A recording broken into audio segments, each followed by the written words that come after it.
Today's featured car of the day is a 1966 Chevrolet Corvette Stingray Coupe with the L72 427 rated at 425 horsepower with 37,000 miles restored. And I'll read from the seller's statement at the auction.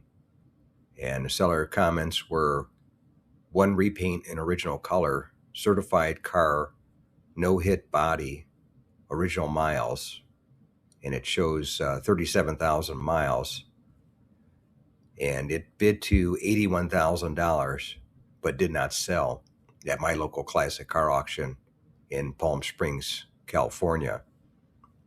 And it was a nice car. It looked like it had been restored to me, and probably should have got a little more money than that.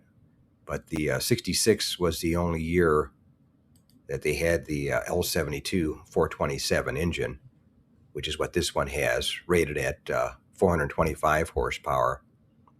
And they made 5,528 with that engine. That was the top engine for the Corvette.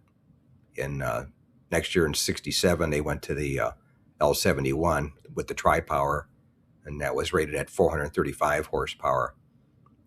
But the L72 replaced the L78, which was in the 65 Corvette, which was a 396 rated at 425 horsepower. But that one only had 415 pounds-feet of torque. The L72 had 460 pounds-feet of torque. So it had a lot more power than the 65 one did, which that was only a one-year engine as well, the L78 in the Corvette.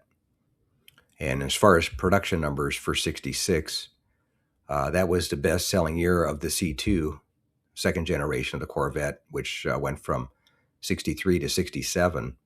They sold 27,720 Corvettes, 9,958 coupes, and 17,762 convertibles.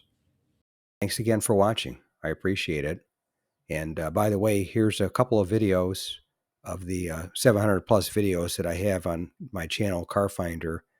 This will take you over to my page, and you can take a look at any of the videos that are there that look good to you. But thanks again for watching, and we'll see you on the next one.